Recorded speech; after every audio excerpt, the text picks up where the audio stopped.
سنين سوق سنين حتى أشهر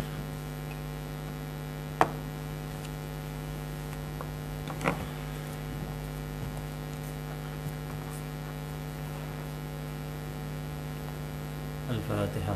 بسم الله الرحمن الرحيم. صراط الذين أنعمت عليهم والمغضوب عليهم. بسم الله الرحمن الرحيم. الحمد لله رب العالمين، الصلاة والسلام على أبي القاسم الأمين سيدنا محمد وعلى آله وصحبه أجمعين. سبحانك لا علم لنا إلا ما علمتنا إنك أنت العليم الحكيم. لا حول ولا قوة إلا بالله العلي العظيم. رب اشرح لي صدري ويسر لي أمري واحلل عقدة من لساني يفقهوا قولي. سدد لساني وهدي قلبي بحق سيدنا محمد صلى الله عليه وسلم. اللهم صل وسلم على سيدنا محمد وعلى آله وأصحابه صلاة لا نهاية لكماله وعلى كماله. اللهم صل وسلم على سيدنا محمد الفاتح لما أغلق والخاتم لما سبق ناصر الحق بالحق والهادي إلى صراطك المستقيم صلى الله عليه وعلى آله وصحبه حق قدره مقدار العظيم. بسم الله الرحمن الرحيم.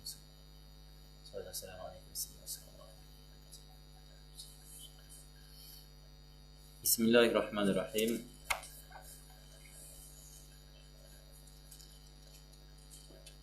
Kata Imam Abdullah bin Alawi bin Muhammad Al-Haddad, nafa'ana bi ulumihi wa bi asrarihi fid dharain. Amin ya rabbil alamin.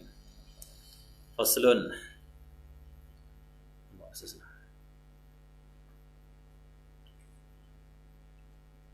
Dan di atas kamu menunaikan fardu-fardu dan mengelakkan perkara-perkara haram. Meninggalkan atau mengelakkan perkara-perkara haram dan membanyakkan amalan-amalan sunat. Maka kamu jika lakukan demikian itu dalam keadaan ikhlas kerana Allah Subhanahu Wa Taala yang Maha Mulia, kamu akan mendapat sehabis-habis dengan dekat dengan Allah, dan akan dikurniakan ke atas kamu persalinan mahabbah, yang jadilah kamu di sisinya semua gerak-gerak kamu dan diam-diam kamu kerana Allah dan dengan Allah. Ianya adalah persalinan kewalian, bahkan persalinan khalifah. Allah SWT.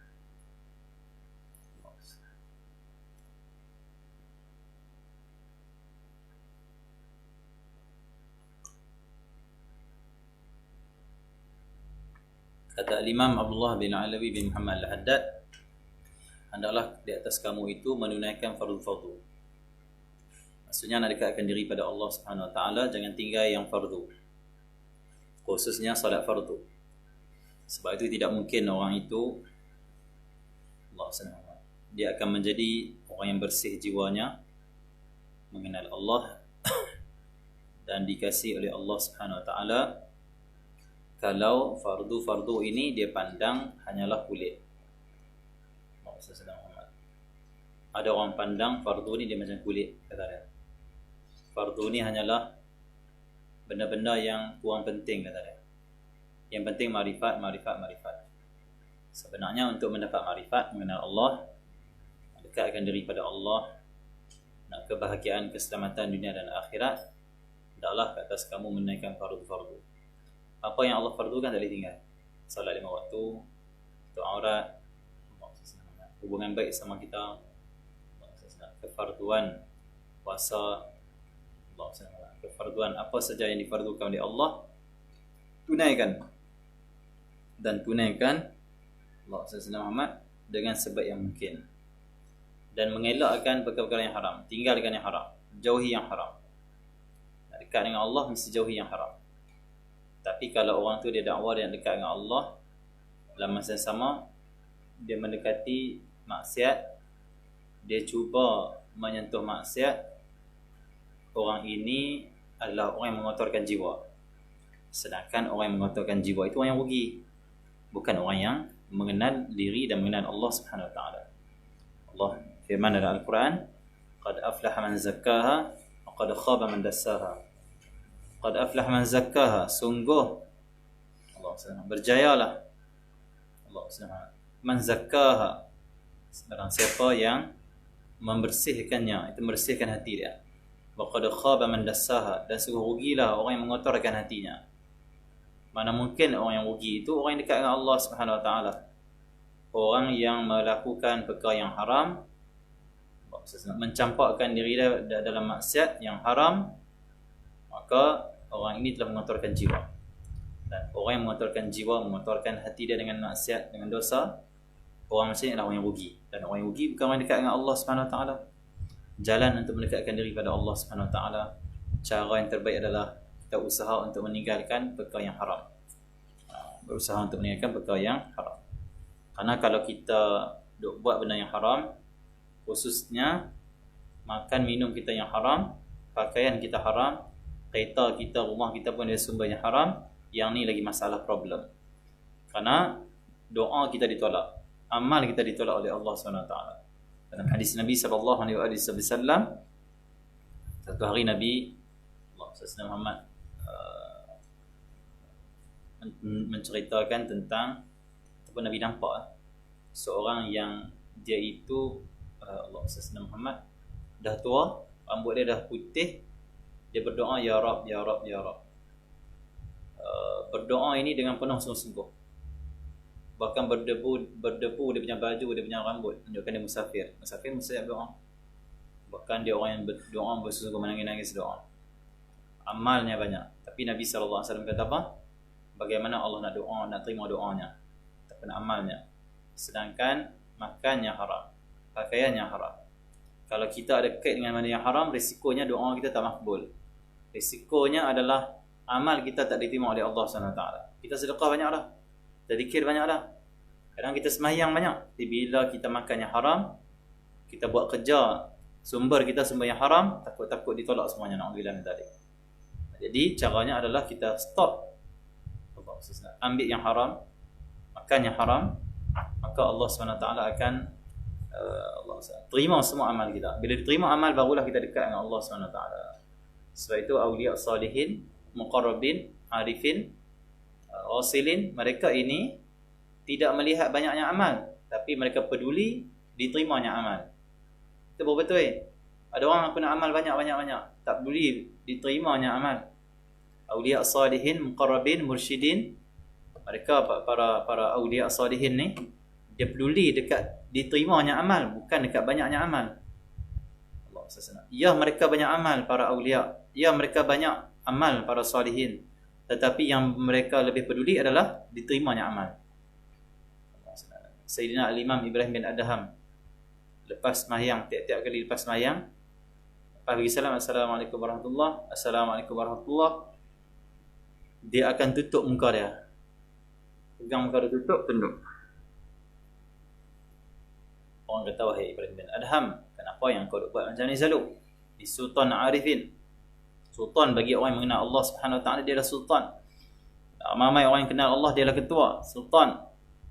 Kata dia, aku malu solat aku ini tak bagus, ada aib, maka aku malu bila aku habis sembahyang, bila amal aku ni diangkat, Allah suruh malaikat lempang balik ke muka aku, karena tidak ada nilainya amal aku yang buruk ni. Kata dia, tak elok yang lalai ni.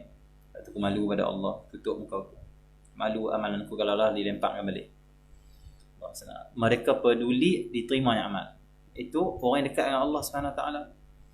Sebab itu kata Sayyidina Ali karamallahu wajhah, amalan yang paling afdal, kalau kamu tanya orang akan kata Quran, baca Quran. Contoh kita tanya orang, amalan apa paling bagus sekali untuk kita buat? Orang akan kata Allah SWT, afdalul ibadah tilawatul Quran. Afdal ibadah adalah membaca Al-Quran. Orang akan kata baca Quran paling bagus sekali ibadat, baca Quran. Kata Sayyidina Ali, aku akan jawab sebaliknya. Aku tak akan jawab macam tu, kata dia. Kata Sayyidina Ali karamallahu wajhah, disebutkan kita Sahihul Ibad karangan Imam Ibn Hajar Al-Asqalani, kata dia, aku tak akan jawab macam tu. Karena amalan yang terbaik itu adalah amalan yang diterima oleh Allah SWT. Itu yang terbaik. Kita tak tahu puasakah kita buat yang terbaik, solatkah yang terbaik untuk kita, zikirkah yang terbaik, Qurankah yang terbaik, salawatkah yang terbaik, kita tak tahu. Tapi mana-mana yang kita buat ni, sikit-sikit ni, ini sikit kita buat, ini sikit, ini sikit. Kita harap dan sikit-sikit tu ada yang Allah, adalah yang Allah terima. Dan yang Allah terima itulah yang terbaik. Mungkin sedekah. Tak sedekah mungkin solat. Tak solat mungkin zikir. Tak zikir mungkin Quran. Tak Quran mungkin kita tolong orang. Tak tolong orang mungkin kita ini tasbih. Allah terima. Wallahu a'lam. So itu perbanyakkan amal. Sebab kita tak tahu mana amal diterima. Tapi mana-mana amal yang diterima, itulah amal yang terbaik. Dan itulah asbab kita akan diampun, diangkat derajat, diridai oleh Allah dan penyebab masuk syurga Allah SWT. Seperti kata ulama, kalaulah Allah terima satu sujud kita saja, atau satu rukuk kita saja dalam semayang, satu yang qiyam dia tak terima, bacaan Fatihah dia tak terima. Dan dia terima satu sujud kita dalam semayang, itu dah melayakkan kita ke syurga. Kenapa? Allah terima. Tapi kalau kita amal Allah tak terima, macam mana? Ini bahayanya makan yang haram. Ini bahaya kerja kita ada sumber yang haram. Sebab banyak orang dia peduli amal tapi tak peduli diterimanya amal. Ini yang bahaya. Dia kata walaupun aku ini kerja jual dadah, jual arak, judi, aku main judi, tapi aku tak tinggal semayang tak ada. Dia peduli amal tapi dia tak peduli diterima amal. Sedangkan diterima amal mestilah sumber makanan kita mestilah halal. Pakaian yang kita mestilah halal. Rumah kita duduk mestilah halal. Semuanya kena halal. Kenderaan kita halal. Halal. Ada orang dia kata, no problem. Aku bisnes tipu orang pun tapi aku tak tinggal semayang. Aku ada sumber yang haram pun gaji aku tapi aku tak tinggal semayang. Aku tolong orang, aku banyak sedekah. Tapi Allah terima kah? Sedangkan syarat nak terima mestilah kita tidak makan yang haram. Tidak pakai yang haram. Tidak menggunakan benda-benda yang haram. Jadi jangan peduli amal semata-mata, peduli diterimanya amal. Lepas semayang, sebab tu kena istighfar, astagfirullah 3 kali. Kenapa istighfar? Kerana Nabi nak ajak kita pedulilah diterimanya amal. Kerana kita takut dalam semayang kita ada lalai, kita teringat macam-macam. Takut semayang ditolak, maka minta ampun kepada Allah sebelum ditolak semayang kita. Itu sebab istighfar Nabi yang buat. Dalam hadis Nabi istighfar 3 kali selepas solat fardu. Dengan bacaan astagfirullah 3 kali. Dibolehlah sebagian orang ditambah astaghfirullahalazim alladzi la ilaha illa huwal hayyul qayyum. Bukan huwal hayyul qayyum. Bukan hayyul qayyum, hayyul qayyum. Yang lebih tepat, yang lebih betul dengan ilmu nahwunya. Astaghfirullahalazim alladzi la ilaha illa huwal hayyul qayyum wa atubu ilaih. Dia bukan kursi lain. Allahu la ilaha illa huwal hayyul qayyum. Itu lain, i'rabnya lain. Dia Allah sallallahu Muhammad Allah sallallahu Muhammad. Jadi lepas semayang Nabi tunjuk pada kita, Nabi buat istighfar 3 kali. Kenapa? Takut kelalaian kita, kecuaian kita dalam solat penyebab Allah tolak solat. Sebelum ditolak minta ampun ya Allah, kurang tadi ya Allah, minta ampun ya Allah, kurang tadi ya Allah, minta ampun ya Allah, aib ya Allah. Mudah-mudahan istighfar itu boleh menghapuskan kekurangan solat dan Allah sempurnakan solat dan Allah terima solat. Selesai. Itu akan jadi amal terbaik untuk kita. Kadang-kadang zikir terbaik untuk kita, kadang solat terbaik untuk kita, kadang-kadang selawat terbaik untuk kita, kadang-kadang tasbih baik untuk kita, kadang puasa terbaik untuk kita. Wallahu a'lam, tak tahu. Satu kata Al-Imam Ali Zainal Abidin, kata dia, Allah SWT, jangan ku meremehkan apa saja kebaikan walaupun kecil. Jangan remehkan. Kalau kebaikan walaupun kecil, jangan remehkan. Jangan pandang alah aku sedekah ke orang sekupang ya, alah sikit ni aku buat ni, alah sifat 3 kali ya, alah selawat 2 kali ya, alah alah senyum kat orangnya, alah jamu orang minum kopi ya. Jangan. Senang. Tak kira kopi pendang ke kopi rostak kita buat, jangan pandang remeh. Kebaikan yang kita buat tu jangan pandang remeh. Kenapa? Karena kata Al-Imam Ali Zainal Abidin, kerana Allah menyembunyikan keridhaannya di dalam kebaikan, perkara kebaikan. Kita tak tahu mana kebaikan kita buat Allah ridha, penyebab masuk syurga. Rahmat, ridha dia tersembunyi dalam tu. Sebab itu kata Imam Ali Zainal Abidin, buatlah semua kebaikan. Jangan remehkan satu pun kebaikan. Sebab kadang-kadang orang pandang, alah ni remeh tak payah buat lah. Sedangkan mungkin yang remeh itulah dia masuk syurga. Tak tahu. Mungkin sebab kita tengok Kita nak lintas jalan, tengok-tengok ada duri, ada paku, tengah jalan. Kita ambil buang. Mungkin yang tu penyebab masuk syurga. Semayang tak penyebab masuk syurga pun. Sebab semayang kita lalai itu ini. Kerana Allah murka pula dengan sejarah solat kita tu. Kita tengok ada satu hari kita ikhlas, kita buang. Harapkan orang selamat. Waktu tu Allah pandang kita dengan rahmat. Bagusnya dia buat betul anak aku, dia nak orang lain selamat. Bagusnya hati dia, ampun semua dosa kita. Bahkan sebab tu kerana Allah terima juga amal kita yang lain.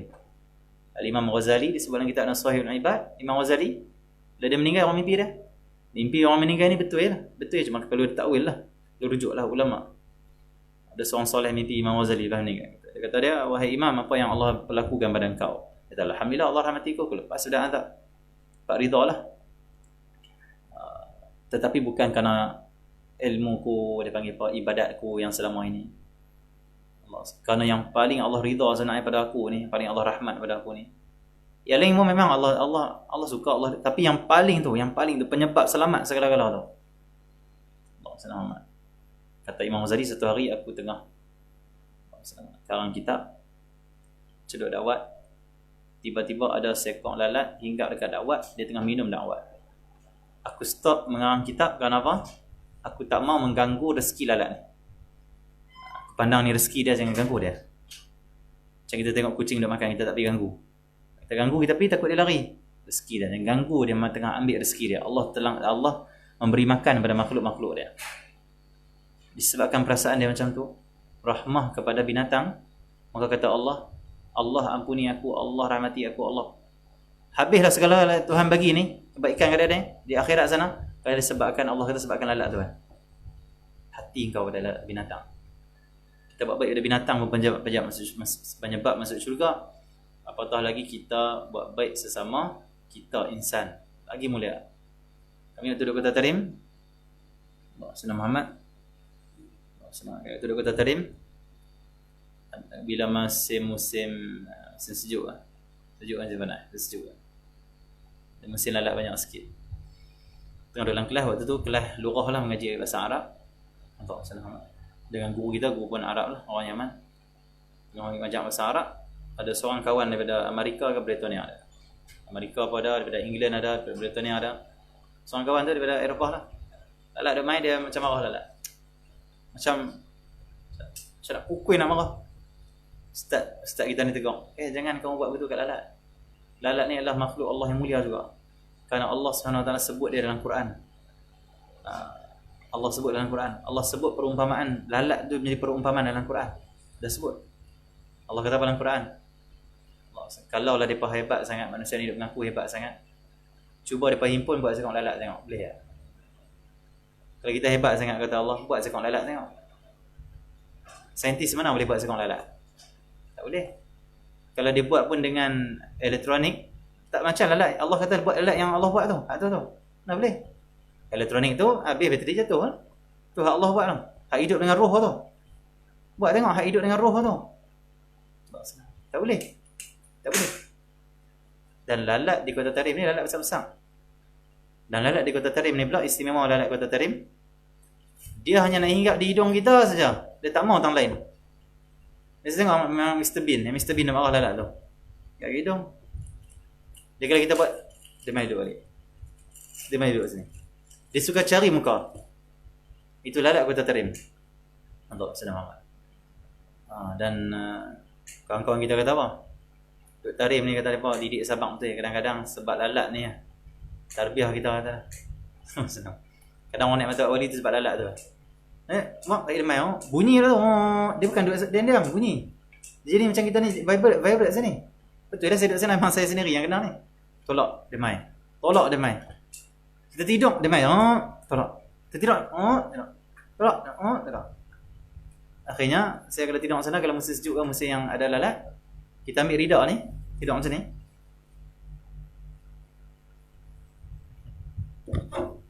Tidur betul. Kok dia tu? Tidur betul. Selesai. Kadang bubuh terus ya macam ni. Kalau tak bubuh macam ni, dia duduk lebih. Lebih. Tak. Nak bunuh dia pun tak boleh. Cepat lalat Kota Tarim. Jadi bila kami kena tegur dengan guru kami di dalam mengaji bahasa Arab malam tu, tak kacau lah lalat. Tolak-tolak sikit-sikit tu lah. Okey ya. Allah senang. Ya dia memang lalat ni dia cari benda najis apa ni, tapi walaupun dia macam tu, sifat dia macam tu, tapi Allah sebut tentang lalat dalam Quran. Nabi sebut lalat tentang Quran dalam hadis. Nabi katalah kalaulah dunia ni ada nilai senilai sebelah sayap, saya lalat ke saya nyamuk tu? Saya lalat ke nyamuk? Lalat. Allah Nabi kata Allah tak akan bagi minum orang kafir. Tapi dunia tak ada nilai. Orang kafir dapat, orang Islam pun dapat. Siapa saya boleh memang. Tapi akhirat untuk orang taat. Untuk orang iman saja. Dalam hadis juga Nabi sallallahu alaihi wasallam sabda, jika lalat jatuh dalam minuman kamu, ini Nabi yang sebut. Nabi bukan sekat ada ilmu tentang wahyu Allah, agama akhirat, bahkan Nabi tahu ilmu yang saintifik, benda-benda sains ni Nabi tahu. Semua Nabi yang Allah limpahkan kepada Nabi sallallahu alaihi wasallam. Dia makhluk insan kamil, paling sempurna. Mesti dia dapat ilmu tu semua. Nabi kata bila masuk seekor lalat dalam gelas kamu, maka tenggelamkan lagi sebelah sayapnya. Kerana sebelah tu racun, sebelah lagi penawar. Dia akan jatuh sebelah racun. Bila kamu tenggelamkan, sebelah tu penawar. Nabi yang kata dalam hadis. Lepas tu silakan minum kata Rasulullah SAW. Keluarkan dan minum. Allah SWT. Okey. Saintis kaji. Memang sungguh sayap lalat sebelah racun, sebelah penawar. Dan penawar tu untuk apa? Penawar untuk racun yang sebelah. Macam kalau kita kena racun lalat tu sebelah sayap sebelah, macam mana kita nak bagi ayam kita okey balik tak ada racun? Racun yang nak buang racun yang sayap tu adalah penawar yang duduk sebelah sayap lagi satu.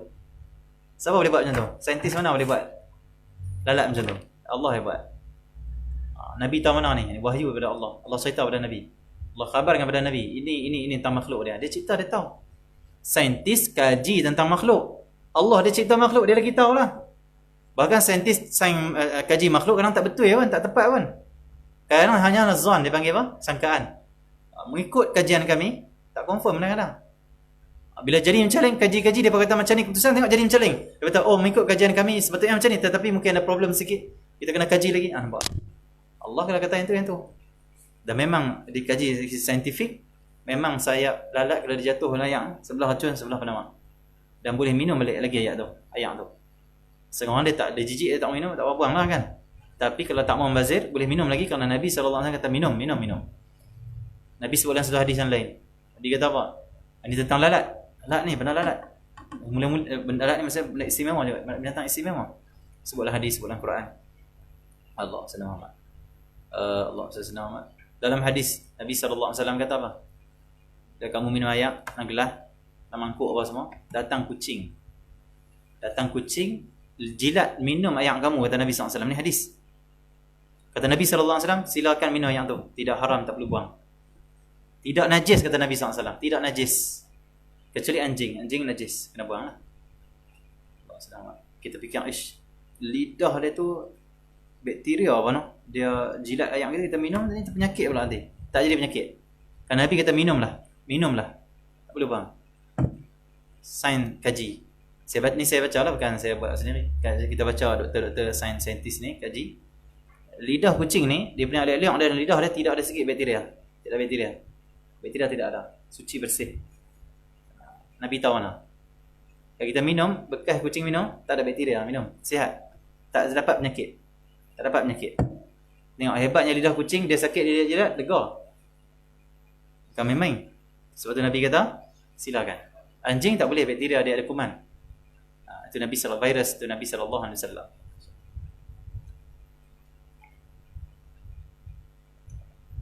Okey ya.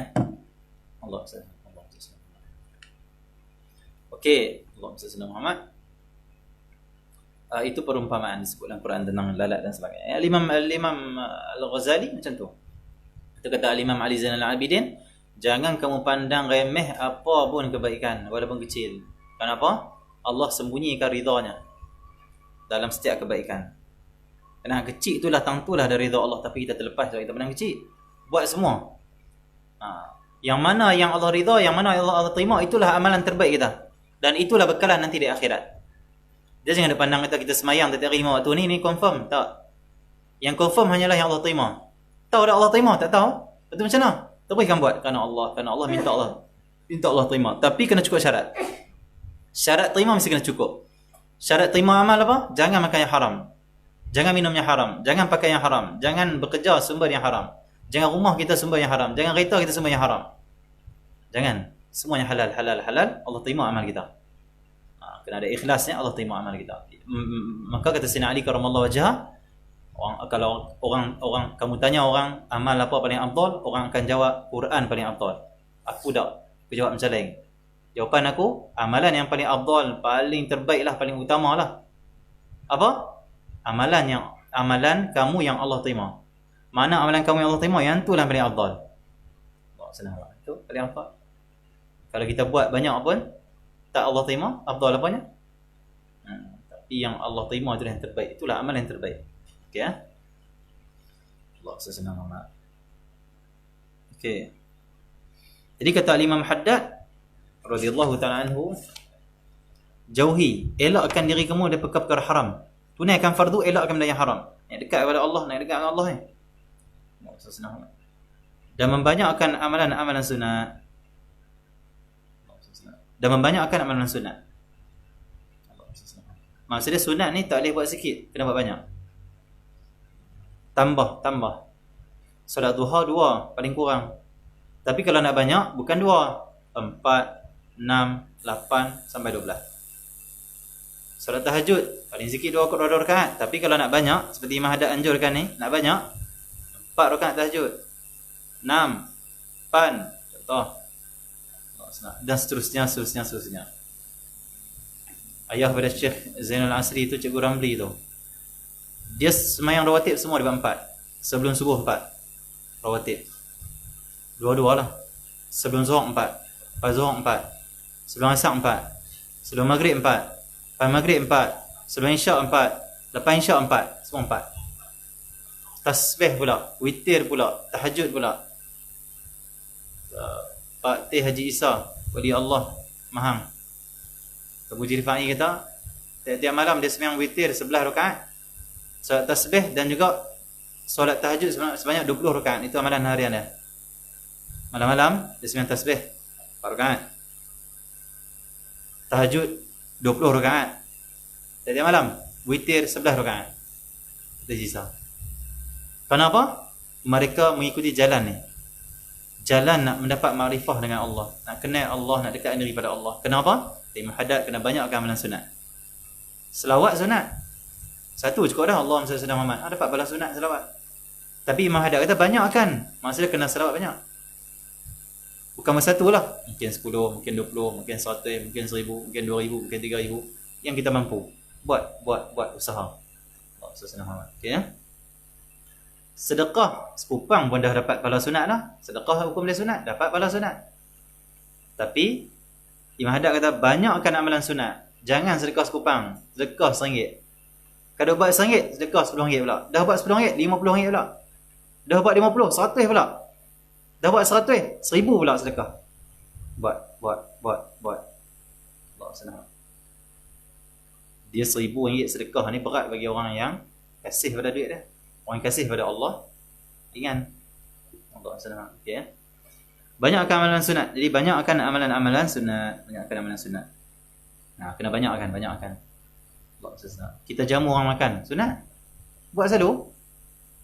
Ada orang dia zauq, seronok, sedap, manis jamu orang. Manis dia tu sampai dia jamu orang dia tak makan dah. Ada orang yang tu saya jumpa. Kita tak macam kan pakcik. Saya ni ustaz kalau jamu orang ni saya dah kenyang lah. Saya syok puas tengok orang makan. Itu dia zauq. Dia dah ahwal dengan Allah tu. Dia panggil amalan tu lah amalan terbaik untuk dia sebenarnya. Amalan yang Allah terima. Amalan ni kalau Allah terima ni kata ulama, hati kita rasa macam lapang, rasa syok, rasa lepas sembahyang rasa Allah lain tu. Bahkan kata Imam Ibn Athaillah As-Sakandari kita hikam, tanda amal ibadat kita diterima oleh Allah Subhanahu Wa Taala. Sayyidina Muhammad banyak di antara disebut, di antaranya yang Allah terima amalan kita ni, kita dah tak fikir dah amalan tu, tak pandang dah. Sebab ayat Quran kata apa? Allah mengangkat amal-amal manusia yang Allah angkat. Bila Allah angkat, contoh Contoh saya duk tengok ni. Saya duk tengok remote ni. Bila angkat, saya tak nampak ada remote. Kata ulama, tanda Allah terima amal kita. Tak fikir ada amal tu. Dia sibuk hati dengan Allah, kan sibuk dengan amal dia. Dia bukan dia sibuk, oi hari ni 1000 sahabat. Oi hari ni duha 8. Oi hari ni tahajud 8. Oi hari ni witir 11. Tak ada. Dia sibuk dengan Tuhan dia. Allah bagi, alhamdulillah. Allah senang. Bila berlalu sehari, 2 hari, 3 hari, dia macam tak pandang langsung hak dia buat. Sedekah 1000 macam dia lupa dia pernah sedekah 1000. Dia pernah sedekah 500 macam dia lupa sedekah 500 macam. Tapi kalau sedekah 1000 ingat setahun, tak ikhlas tu. Sedekah RM10 ingat 5 tahun lagi teruk. 5 tahun dia ingat sedekah RM10 hari tu. Sekali tu tak terima. Kenapa? Bila naik Allah lempar balik. Maksudnya Allah suruh malaikat lempar ke muka dia balik. Aku tak mau amal ni tak ikhlas. Bila amal duduk dengan orang tu, maka dia tengok amal dia. Dia lempar balik dengan dia. Oh RM10 aku 2 tahun dah aku teringat aku sedekah RM10 tu. Oh aku tahajud 2 bulan lepas aku tahajud alhamdulillah dia angkat amal, tak nampak dah amal dia. Dia pun nampak Allah yang mengangkat tu Allah saja. Pandang semua Allah bagi Allah. Allah sibuk hati dengan Allah bukan dengan amal. Okey ya. Dia pun sibuk amal pun sebab dia nak sibuk hati dengan Allah. Macam tu. Kalau sibuk dengan amal panggil abid, sibuk dengan Allah panggil arif. Beza tu. Sibuk dengan amal tu abid, ahli ibadat. Oh ini tak zikir ke 1000. La ilaha illallah, la habis dah Allah. Tasbih. Subhanallah, subhanallah. Habis buat. Oh, 1000 tadi dia buat. 100 dia buat tasbih. Tak apa lagi tahajud pula depan. Allahu akbar Allah. Oh, depan. Oh, satgi duha depan. Allahu akbar Allah. Abid. Ibadat, ahli ibadat. Kalau arif, dia buat ibadat sebab dia nak sibuk hati dengan Allah. Dalam ibadat bukan dia pandang duha, dia pandang Allah. Allah. Bukan dia pandang tahajud, pandang Allah. Sedekah bukan dia pandang duit, dia pandang Allah. Allah bagi taufik pada aku. Allah hantar orang ni. Allah baiknya engkau Allah. Kau muliakan aku untuk aku ni nolong hamba kau. Allah bagi. Arif kan tu. Arif ni sibuk dengan Allah. Abid sibuk dengan ibadat. Okay, macam tu Bukan arif ni dia tak sibuk dengan ibadat, tak ibadat. Hati dia tak sibuk dengan amal dia tu, tapi sibuk dengan yang beri amal dia, yang beri punya taufik pada dia. Sibuk. Bersyukur tu. Kalau abid Allah senang. Dia lebih kepada dia nampak aku ibadah pada Allah. Arif, Allah bagi aku ibadat. Lain. Kata Imam Junaid Al-Baghdadi, orang arif itu, orang mengenal Allah betul-betul kenal ni, mereka bila bangun pagi, mereka mengatakan Allah nak buat apa? Allah buat apa? Allah nak buat apa kat aku ni? Apa takdir Allah ni pada aku? Aku berserah pada dia. Orang biasa, bukan arif, bangun-bangun, nak buat apa tau ni? Nampak? Orang sana 2 biji ke sebiji lah ni? Telur ke bom? Pelantar. Si lemak ke, kopi O ke, teh tarik. Ya. Arif, Tuhan nak buat apa ni? Tahu, serah. Ikut dia. Arif. Kiam Allah. Allah dia. Sibuk hati dengan Allah. Okey ya? Okey, jadi Allah SWT Muhammad. Allah SWT Muhammad. Cerita apa tapi sampai sana? Okay. Jadi banyakkan amalan sunat, banyakkan maksudnya tambah. Tapi nak banyakkan amalan sunat mesti jaga yang fardu.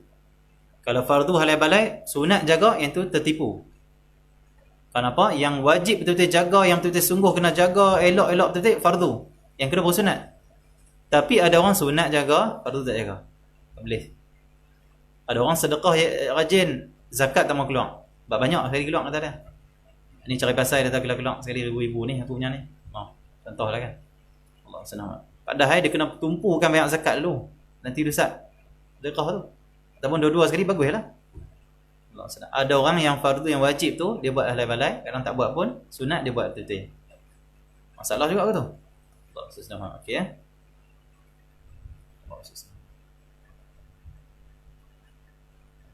Dan membanyakkan amalan-amalan sunat. Kata Imam Haddad, hendaklah kamu banyakkan amalan sunat. Banyak kan? Ni zaman babak macam ni, zaman problem macam ni, selawat je banyak pada Nabi SAW. Selawat tu hukum dia sunat, selawat je banyak. Nak banyakkan amalan sunat, selawat. Paling kurang sehari 300, saya sebut. Paling kurang sehari 300. Tapi tiap-tiap hari lah. Bukan seminggu sekali. Bukan seminggu buat, 2 minggu tak buat dah. Setiap hari. Supaya apa? Ada kesan dia. Ada rahmat Allah SWT dan terangkat balak. Rahmat turun, balak naik. Balak terangkat. Allah SWT. Tadi ada kita sembang Fauzan lah tadi. Wabak ni ada orang kata, Covid contoh orang kata selama-lamanya akan ada wabak ni. Ikut pandangan agama tidak? Ikut skop kacamata agama tidak? Mengikut kajian orang dunia ni, doktor dan sebagainya, mungkin dari segi bukan confirm pun kajian apa, sangkaan depa saja. Doktor saintis ni dia lebih banyak pada zon, sangka. Mungkin ini kajian. Kan confirm. Allah senang. Yang confirm apa? Dah jadi baru ada fakta, itu baru confirm. Yang akan jadi saintis kebanyakan hanya sangka, bukan buat confirm. Bukan terus ya ini, tidak. Sebab itu kata Syekh Sa'id Ramadan Al-Buti, kata dia, ilmu sains ni sebenarnya ilmu mengkaji benda yang dah ada. Mengkaji benda yang telah lalu, bukan yang akan datang. Itu sains, itu hakikat ilmu sains. Sains tak boleh tentukan masa depan. Masa depan akan berlaku ini, tak boleh. Tapi sains boleh kaji apa yang dah berlaku sebelum ni. Kenapa bumi macam ni? Kenapa berlaku awan macam ni? Kenapa hujan macam ni? Sebab benda dah berlaku. Untuk dia meramal ke depan, sains tak boleh. Sains tak boleh. Allah SWT. Dia lebih pada sangkaan. Kadang-kadang jadi, kadang tak jadi. Itu saja. Kebetulan. Kalau jadi pun, berbetulan dengan takdir. Kebetulan lah, kalau bahasa ni kebetulan. Kebetulan maksudnya kebetulan dengan takdir. Macam tu lah. Kebetulan maksudnya pula, masuk kebetulan pula bukan automatik terjadi sendiri, tidak. Bukan semula jadi tu, tapi kebetulan dengan takdir Allah jadi. Allah SWT. Jadi, Allah SWT. Mereka ramal. Mereka kaji, mereka sangka. Bukan yakin, mereka sangka. Mereka tak yakin, mereka tak kata pasti ini berlaku, tidak. Mereka kata, mengikut kajian ini, akan berlaku ini, akan berlaku ini. Tapi akan berlaku tu bukan pasti berlaku. Tapi mungkin berlaku. Tengok takdir Allah berlaku sungguh. Dan banyak juga kajian-kajian saintis yang dia kata akan berlaku, tak jadi pun. Tak jadi. Hak dia kata tu tak jadi pun. Tak macam tu pun. Allah senang. Banyak contoh di kita. Allah senang, kita boleh tengok di zaman kita. Kaji tu kaji ni tak macam tu. Jadi wabak, kalau ikut kacamata agama macam mana? Kalau doktor mungkin dia kata wabak ni akan selama-lama berada dalam kita. Terus wabak ini. Kena jaga SOP tu. Kena jaga penjarakan. Bagi saya kata tidak, tak mungkin macam tu. Karena kita kena membaca zaman ni dengan hadis, dengan agama. Bukan kita baca zaman lepas tu tengok agama. Tengok agama dulu baru baca zaman. Baca hadis-hadis alamat kiamat, hadis-hadis fitan, baca agama, lepas tu tengok zaman. Kita tahu macam mana. Bukan tengok zaman, lepas tu cari agama. Tak dapat lah. Mungkin kita akan tolak oleh agama. Akan kata, tak apa agama tak tepi dulu, sains dulu. Agama dulu, baru yang lain. Baru zaman. Baru keadaan. Allah SWT. Dan kita membaca keadaan dengan panduan agama. Macam tu. Baca di sini. Bukan baca di keadaan, baca di sini. Agama. Allah SWT. Jadi, Allah SWT. Ada satu hadis Nabi SAW, Nabi bersabda, maksudnya, tidak akan berserta wabak dan juga saif, iaitu peperangan. Mana tempat yang ada peperangan, tidak akan datang wabak. Hadis Nabi SAW. Dan saya lebih yakin dengan hadis Nabi SAW. Mailah saintis ke, doktor cakap, tolak tepi semua. Nabi Muhammad SAW. Kerana dia wahyu. Dia maksum. Kalau kita percaya doktor maksum, Nabi macam mana? Semuanya doktor. Tak, doktor ni dia banyak kajian. Sangkaan. Banyaklah yang betul itu. Ada juga yang tak apa nak boleh terima lagi. Stop dulu. Khususnya kajian yang mengatakan, wabak ini akan sama-lamanya. Kita kena penjarakan seterusnya. Tak boleh dah. Memang kita kena hidup dengan wabak ni. Tidak. Satu masa akan datang. Satu zaman, wabak ni terangkat semuanya. Sama ada zaman rahmat akan datang ataupun zaman perang. Dan zaman perang, wabak stop. Itu hadis Nabi SAW. Kerana tidak akan bersama wabak dan juga peperangan di satu tempat. Ini rahmat Allah SWT. Bila berlaku perang jihad fisabilillah di antara kafir dan Islam, kafir harbi dan Islam, wabak yang ada terangkat. Ataupun yang nak turun, tak turun. Hadis. Dia yakin dengan hadis Nabi SAW. Wa ma yantiqu 'anil hawa. Nabi tak cakap dengan hawa dia. Diri dia. Nafsu dia. Tidak. Semua yang wahyu daripada Allah SWT. Ya. Nabi SAW satu hari dalam hadis, Nabi menyampaikan ilmu, Nabi bercakap, Nabi sembang, kadang Nabi melawak dengan sahabat. Ada seorang sahabat duduk tepi Nabi, dia catat apa yang Nabi kata. Walaupun Nabi melawak, dia catat. Walaupun Nabi sembang, bab makan, bab minum, dia catat juga. Seorang Yahudi tengok, tu hadis. Seorang Yahudi tengok. Yahudi kata, apa Muhammad ni? Semua nak tulis. Tulis wahyu cukup, tulis Quran cukup. Yang lain jangan tulis. Mungkin Nabi silap. Kalau dia melawak apa semua, mungkin dia silap. Cakap tak betul ke apa semua. Yahudi buat fitnah tengok. Yahudi dia punya kerja dia dari dulu, zaman Nabi sampai ke hari ni, bagi kita tak percaya kat Nabi. Dia macam-macam dia tuduh Nabi. Tuduh Nabi kau ramai ni sebab ini, Nabi ini, Nabi ini, Nabi ini. Kenapa dia tak serang Quran? Dia tahu Quran tak ada salah. Dia tahu kalau serang Quran, orang Islam akan kata, Quran mana? Boleh serang. Tapi dia tahu orang Islam banyak tak kenal Nabi Muhammad. Maka dia tanam doktrin yang kotor pada Nabi Muhammad. So kita pun ragu-ragu. Sebab tak kenal Nabi, tak mengaji. Quran walaupun tak ngaji, tapi kita tahu dah, memang confirm. Tapi Nabi Muhammad kita tak kenal diri dia macam mana. Bahkan mereka menggunakan dalil Quran dan hadis juga untuk menolak dan juga untuk memfitnah Nabi Muhammad. Kita jadi ragu-ragu, tak kenal Nabi? Dia dah kenal Nabi, kenal khususiat Nabi, kenal maksum Nabi, kenal mulia Nabi, kita kata apa? Kamu kata tu salah. Nabi tak macam tu. Dan kenapa dia berserang Nabi tak serang Quran? Kerana bila umat ini tolak Nabi, mereka akan tolak Quran. Ragu-ragu dengan Nabi, tak ragu dengan Quran. Quran turun kat Nabi. Nabi yang sampaikan. Nabi ni serang Nabi. Kami mengaji di tarikh, kami cerita begitu. Dia pesan Nabi Muhammad saja. Satu tugas kita, dakwah kita adalah cerita tentang Nabi Muhammad, sunnah Nabi Muhammad, akhlak Nabi Muhammad, kehidupan Nabi Muhammad, kemuliaan Nabi Muhammad. Kalau kita di ahli tauhid, kenallah Nabi Muhammad. Kita akan di ahli tauhid. Kerana Nabi Muhammad orang paling tauhid. Kita akan sedang, kita akan dapat Allah SWT. Bagaimana nak jadi ahli tauhid dengan kita menyelami kehidupan Nabi SAW. Nak jadi orang paling berakhlak, diri Nabi. Nak jadi orang yang paling mulia, diri Nabi. Diri Nabi SAW. Kenal Nabi, kasih Nabi, semua yang kita dapat. Allah limpahkan semuanya. Sebab Nabi, semuanya kebaikan tu sumbernya, ataupun Nabi lah yang the center yang Allah bagi pada Nabi sallallahu alaihi wasallam. Okey ya. Limpahan di situ di Nabi sallallahu alaihi wasallam. Okey, jadi Allah sallallahu Muhammad.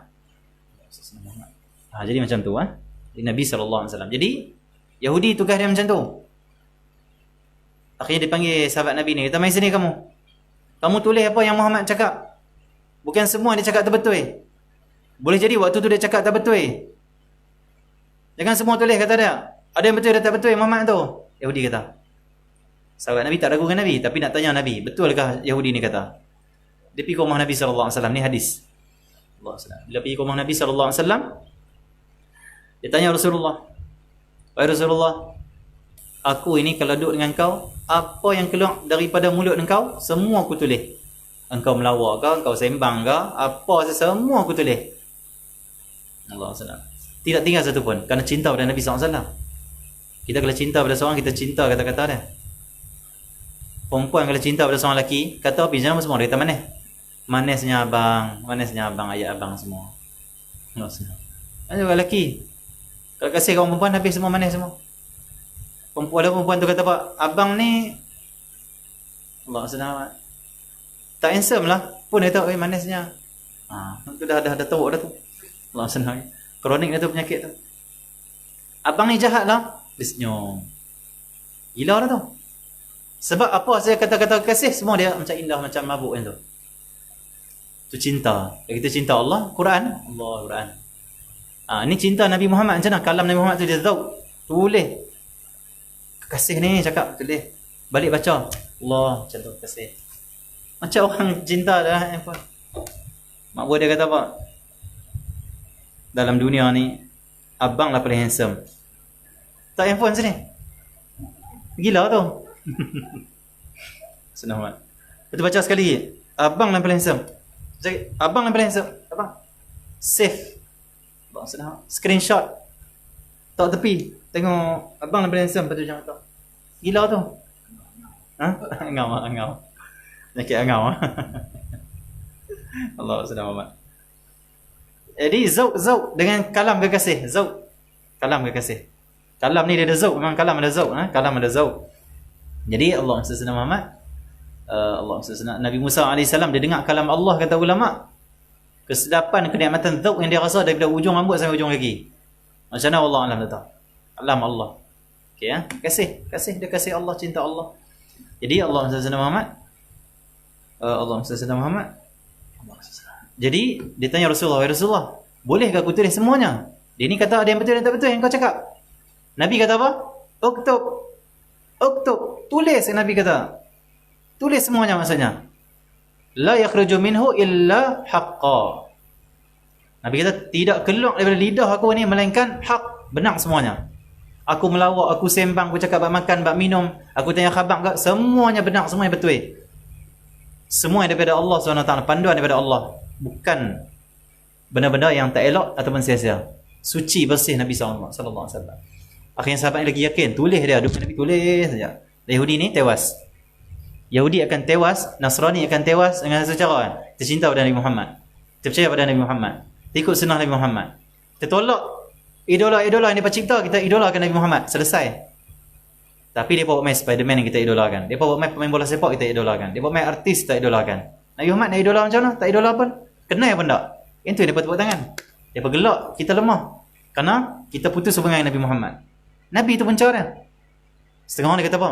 Jaga solat semua boleh jaga. Belum lagi. Kalau dia suruh orang jaga semayang tapi tak kenal Nabi Muhammad, satu hari melencong juga. Semayang tapi agungkan artis. Semayang tapi agungkan pemain bola sepak. Semayang agungkan orang fasik. Semayang tapi agungkan orang kafir. Macam tu.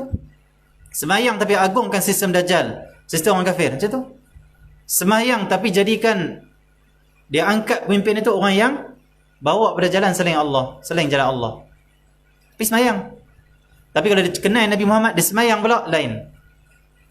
Dia mula agungkan Nabi, mula agungkan Allah, mula dia muliakan sunnah Nabi, mula dia berubah, mula akhlak dia mulia, mula dia sayang Islam kerana dia sayang Nabi. Nabi buat Islam, maka dia akan sayang Islam. Mula dia ada semangat dakwah. Allah SWT. Macam-macam. Punca Nabi Muhammad SAW. Setengah orang, semayang bagi cukup saja. Tidak. Dah setengah orang kita jumpa dengan ayah-ayah selalu kita jumpa. Dia tahu, "Ustaz, saya ni nak satu lah. Anak saya sembilan 5 waktu cukup dah. Lain tak apa. Tak tepat." Macam ni. "Ustaz, yang betul yang macam ni. Ustaz, saya nak anak saya kenal Nabi, cinta Nabi, ikut Nabi saja." Automatik semayang dalam tu dah. Automatik lah. Dah ikut Nabi, sayang lah. Yang ni terbaik sekali. Kerana kata para sahabat,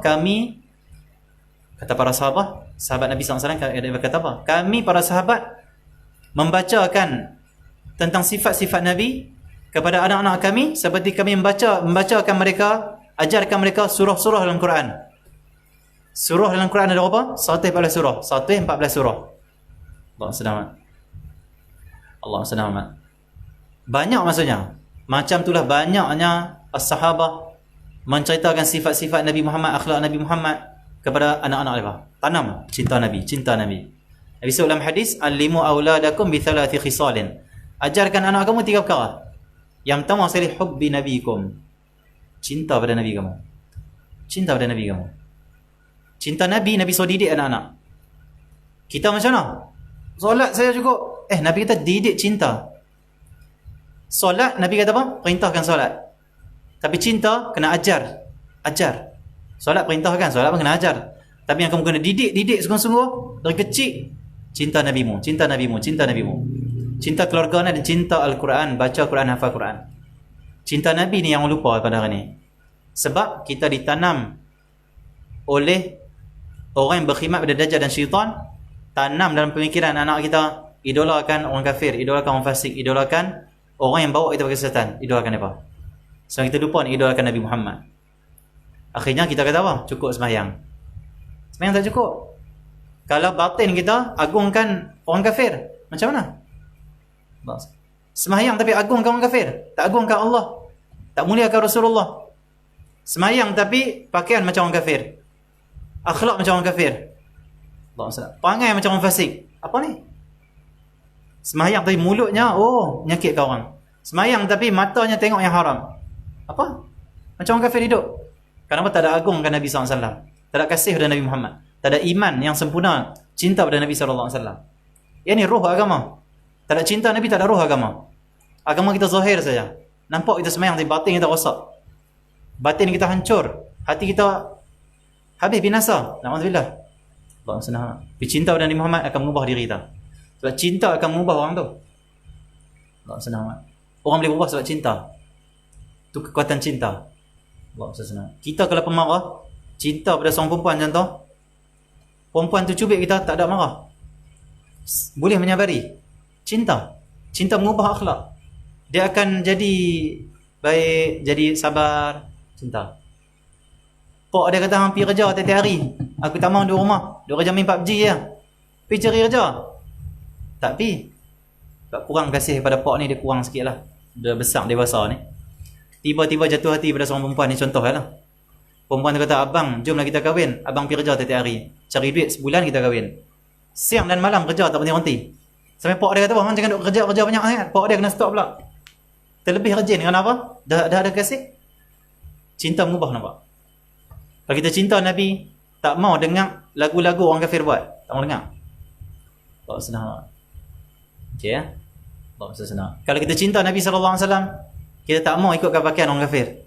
Kita tak mau ikut apa Allah SWT, cara hidup orang kafir, orang fasik, orang yang dahaka pada Allah, tak mau.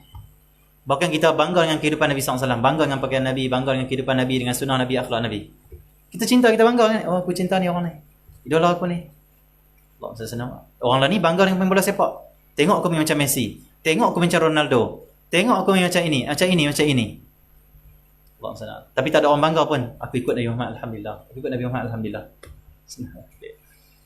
Semayang di batin rosak, tidak ada cinta. Yang ni tugas kita semua. Yang tak dapat nak cerita bagi tazkirah, buat program apa? Cinta Rasulullah. Cerita tentang Rasulullah. Sahabat ajak macam ajak Quran tau. Cerita Nabi Muhammad macam ni, Nabi Muhammad macam ni, Nabi Muhammad macam ni. Sayyidina Muaz dan Sayyidina Muawis. Sayyidina Muaz dan Sayyidina Muawis. Dua-dua orang ni pergi perang Badar. Umur berapa belas tahun dia? Muda lagi, kecil lagi. Tapi mereka nak pergi perang Badar dengan Nabi SAW. Walaupun kecil, kerana apa?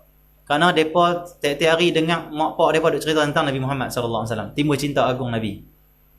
Waktu mana Sayyidina Muaz dan Muawis duduk di Madinah, mereka orang Ansar, Rasulullah di sana, di Makkah, Muhajirin.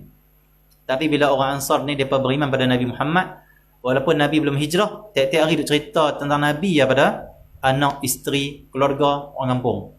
Nabi Muhammad ni kan pergi ke Makkah, jumpa dia macam ni, dia ajaran dia macam ni. Nabi ni agung lah, Nabi ni akhlak dia ni. Sampai orang sebut, Masya Allah Nabi Muhammad macam tu. Sampai dia balik ke rumah ni, tekan anak mereka, Nabi Muhammad, Nabi Muhammad, Nabi Muhammad. Bahkan diceritakan juga siapa musuh Nabi Muhammad. Abu Jahal tu musuh Nabi Muhammad. Lahab menyakiti Nabi Muhammad. Nabi Muhammad itu mulia tapi mereka menyakiti Nabi Muhammad. Cerita-cerita. Akhirnya Sayyidina Muaz dan Muawis timbul cinta yang kuat pada Nabi Muhammad kerana ibu dan ayah yang mendidik cinta pada Nabi Muhammad. Bila Nabi Muhammad datang ke Madinah pada tahun kedua hijrah, Nabi diperintahkan oleh Allah untuk perang Badar. Waktu tu Sayyidina Muaz dan Muawis jumpa Rasulullah, kata, wahai Rasulullah, kami nak ke Badar. Kecil lagi, dua orang, adik dengan abang. Nabi kata, aku kecil lagi. Tak, kami nak pergi juga, Rasulullah, nangis-nangis nak pergi. Allah senang. Dia pergi kepada Sayyidina Abdul Rahman bin Auf. Wahai Abdul Rahman bin Auf, kami nak perang, nak pergi perang Badar. Tahankan Rasulullah, dan kami nak cari Abu Jahal. Kata Sayyidina Abdul Rahman bin Auf, yang kamu nak cari Abu Jahal ni pasal apa? Kamu tak pernah jumpa Abu Jahal pun. Nak jumpa apa? Dia di Madinah, Abu Jahal duduk di Makkah. Abu Jahal pun tak pernah jejak kaki ke situ, ke rumah mereka dan sebagainya. Kata Sayyidina Abdul Rahman bin Auf, kamu nak cari Abu Jahal kenapa? Kata dua-dua orang, kami nak tikam dia. Kenapa kamu nak tikam dia, nak bunuh dia? Karena kami mendengar dia menyakiti Rasulullah. Kami tak mahu orang menyakiti Rasulullah. Kami cinta pada Rasulullah. Kata Sayyidina Abdul Rahman bin Auf, budak-budak ni bila diikut aku nak ke perang Badar, mula-mula aku rasa aku ni macam tak selamat lah. Macam mana budak boleh cover aku lah. Macam tu lah. Tapi bila semangat dia, kecintaan dia paling besar pada Nabi Muhammad, aku rasa macam aku orang paling selamat dalam perang Badar. Nampak gagah sangat budak-budak ni, kecil pedang dia pun pendek Bila sampai ke perang Badar, dia pegang Abdul Rahman bin Auf, dua-dua orang ni. Pakcik, mana ada Abu Jahal? Tunjuk mai. Waktu tu Abu Jahal, di keliling dia tu ada pengawal-pengawal. Sebab dia macam ketua, pimpinan-pimpinan, maka dia ada, dia panggil apa, yang bodyguard ataupun yang special sikit lah dalam perang. Kalau kata kebal special lah. Kalau kubur special lah, tak matilah. Kelilingnya semua pahlawan-pahlawan. Dia duduk tengah jalan Abu Jahal dalam perang Badar. Sambil perang lah, sambil ada orang cover dia. Terus Rahman bin Auf kata apa? Itu dia Abu Jahal yang kamu cari. Dua-dua orang ni, kata Abdul Rahman bin Auf, dia berlari macam mana singa nak terekam dia punya mangsa. Lari, dua-dua orang ni lompat masuk dalam, kan dia keliling tu, depa lompat masuk. Nak tangkap tak boleh. Depa tak bertempur dengan bodyguard tu, depa knock Abu Jahal ni. Memang mau sungguh ni. Lepas saya memang mau sungguh. Mau sungguh ni. Mau sungguh. Lompat masuk, terus abang ke adik naik dekat bau, dekat atas, tikam sebelah atas, adik tikam sebelah bawah. Jatuh Abu Jahal. Itu Abu Jahal, nazak Abu Jahal. Sakit. Waktu habis selesai perang, Sayyidina Allah bin Mas'ud. Mas'ud ni dia orang rendah kan.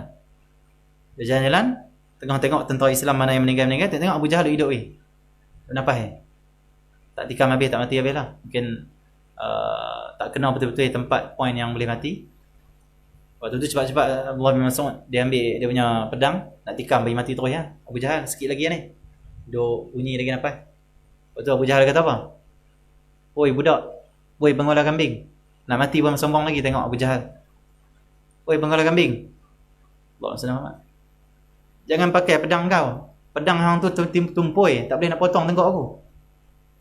Apa? Sombong. No, ambil pedang aku tajam lagi. Dia pemain pula Allah SWT. Sombongnya Abu Jahal tengok. Abu Jahal. Pedang kau tu tumpoi kata dia, tak boleh potong kepala aku yang besar ni. Ambil pedang aku lebih tajam. Dia tak boleh bangun lah. Dia cakap pun sombong ni. Nak mati pun buat kemas ni. Ni set jatuh tapi buat pumping. Masya-Allah. Ni set ni.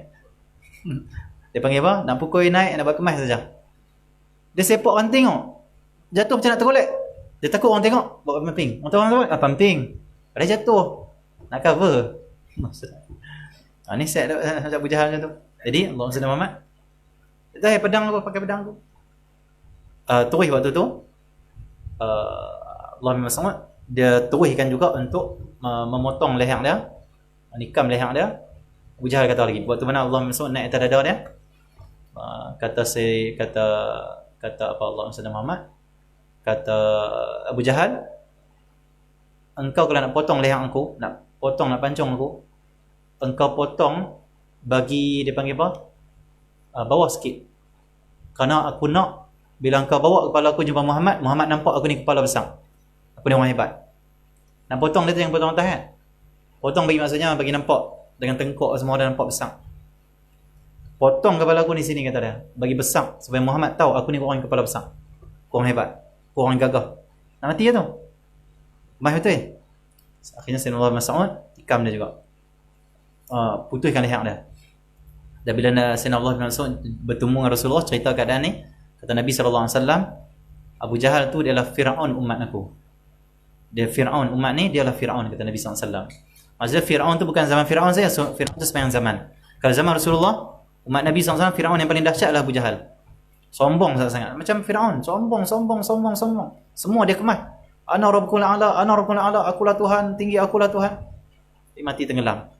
Okey ya, Allah SWT. Abu Jahal mati kena bunuh oleh dua orang budak, ditikam oleh dua orang budak, dan juga Abdullah bin Mas'ud. Kam dia. Okey ya, mencong dia. Tu Firaun. Okey ya, Nabi kata.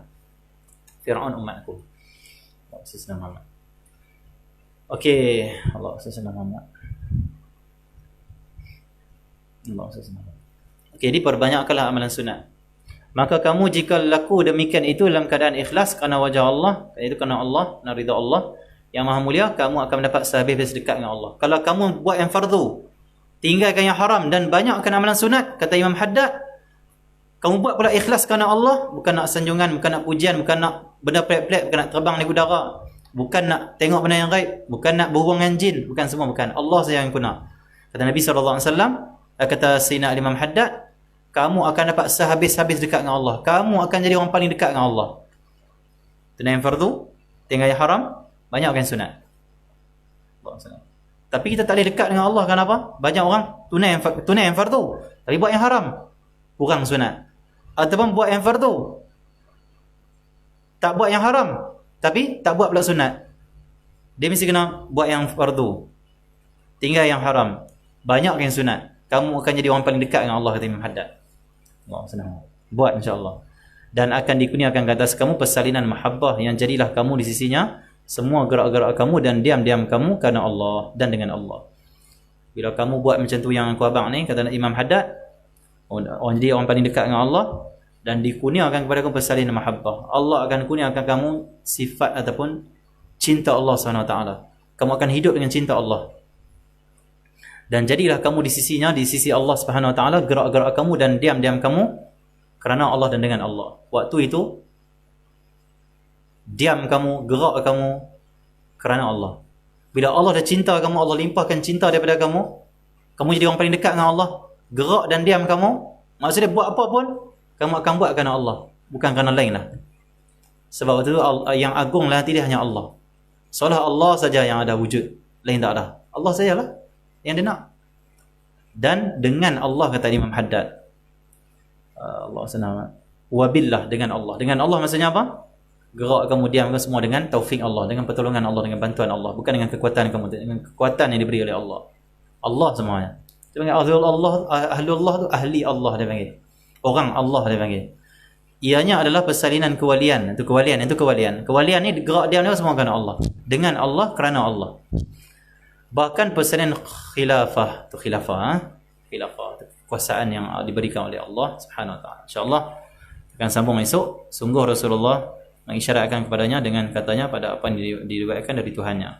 Esok ada hadis qudsi. Nak dalil kata-kata Imam Haddad ni, Imam Haddad letak dalil dia. Dalil dengan dalil tentang kata-kata dia. InsyaAllah. Semoga kita kuat untuk amalkan sunat, tambahkan amalan sunat.